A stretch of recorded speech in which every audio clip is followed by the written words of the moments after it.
Hey guys, welcome into the 14. I'm Nick Cole, and we're breaking down all of Week 6's SEC football action from a betting perspective.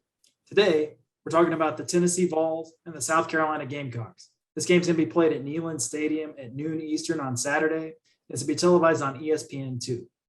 This game opened with Tennessee as a 12-point favorite. The lines moved a bit. As of this recording, the Vols are favored by 10.5. The over-under on the game opened at 58.5. And it's currently at 56.5. I'm going to bring in our betting analyst, Christopher Smith, to break down this SEC East matchup. Christopher, I hear you had a pretty good week betting on the Vols in week 5. Yeah, that ended up being my biggest bet of the week from a dollar standpoint, especially once I saw the first drive of each team, Tennessee, Missouri. But I just want to say hello to the Gamecocks fans. I might be ready to resume my role as the Gamecocks heel for this season. So hello to all of you guys. But first, Nick, why don't you take us through the weather forecast, if there's any injuries, and then get into Nick's news and notes. Yeah, I can't wait to hear what you have to say based off of winning a bunch of money on the Vols last week and a continual hate for the Gamecocks all season. So this should be an interesting game for you to be picking. From a weather standpoint, this game, we should be looking at mid to upper 70s in Knoxville. Basically no wind at all and no real chance of rain either. So nothing to worry about for your bets.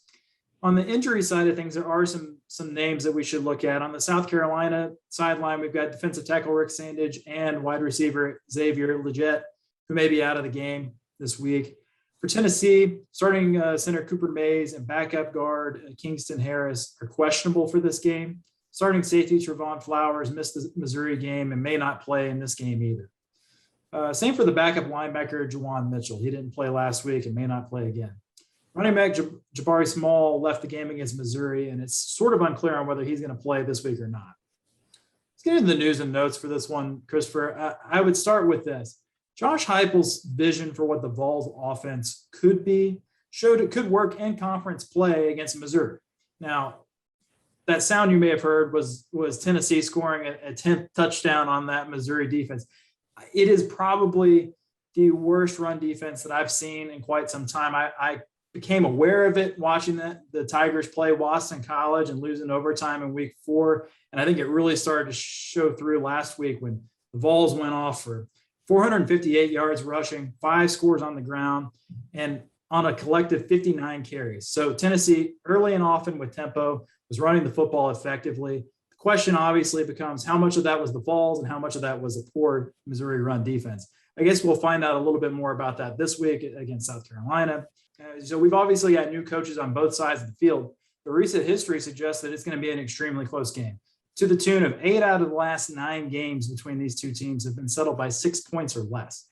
So I look at this game and I say we got a couple of 3-2 teams that sure would like to find a way to get to 6 to get a bowl game in their new regime's first year. I think that'd be considered a success for either team. And winning this game is an important piece to that puzzle as you look at their remaining games on both schedules. This is a game that both of these teams would really like to have as they try to build their way to 6.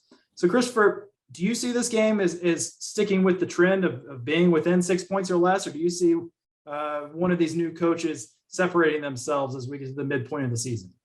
Yeah, so I was just looking at my notes as you were talking, and there have been 25 teams in college football this year that have lost as a double-digit favorite. So that's out of 5 weeks. So that's 5 a week. So it's not out of the question that this game could be close or that South Carolina could theoretically even win the game.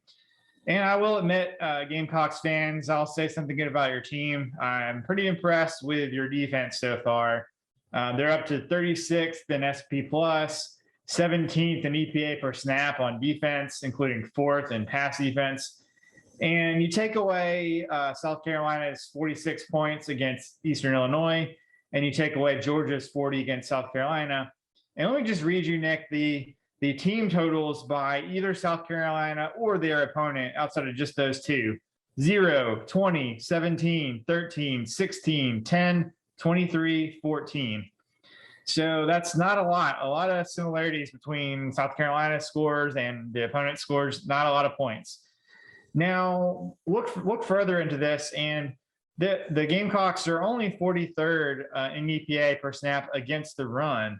And that's despite playing Eastern Illinois, East Carolina, and Troy. And Kentucky had only 102 passing yards the whole game against South Carolina, and they still won because, I mean, partially because South Carolina only scored 10, but also because Kentucky rushed for 230 yards on 5.1 yards per carry. So a little misleading, even though South Carolina deserves respect for their defense so far. I don't know if their run defense is as good as some people may think, especially heading into this game against Tennessee. And the other thing that I'm a little concerned with for the South Carolina defense is in terms of pace, offensive pace. They played Kentucky. They're 117th in tempo. They played Georgia. They're 102nd in tempo. They played Troy. They're 78th in tempo. And those are the three toughest games that South Carolina has played so far. Well, Tennessee is 16th in tempo. And as close as they are, it wouldn't be shocking if they're in the top 10 after this weekend in tempo. So you look at South Carolina on third down, and they are 98th in the country. They're converting 24 of 68 on third down, 35%. And if you take away the Eastern Illinois game and only look at power, FBS opponents, that number goes all the way down to 17 of 55 or 30.9% on third down. So I think Tennessee is going to get some 3 and outs on South Carolina, and Tennessee is going to start running tempo in this game. So South Carolina doesn't have the depth on their roster. Their defensive line, their defense is better than I thought, but they still don't have a lot of depth. So I'm a little concerned on that side of the ball with the tempo situation in this game. And also kind of who they've played so far and how it may have disguised some stuff for them. Now, this is a major class relief for South Carolina's offense. And, they've now got a few games under their belt with their real quarterback. So it wouldn't shock me to see South Carolina's offense kind of doing a little bit better than what we've seen. But I think their defense is going to be really challenged in this game. But who are you betting on here, Nick? Well, so I'd just like to point out that we have a rare occurrence here. We have Christopher, who is red hot with his picks and is a professional at this and knows exactly what he's doing. And then you got me, who is ice cold with his picks and is a novice bettor who is an SEC guy, but I don't claim to be a tout or a sharp of any sort, right? So we are on opposite ends of the spectrum in our methodology, but we're coming to the same conclusion with this game, I think, based on what I'm hearing you say.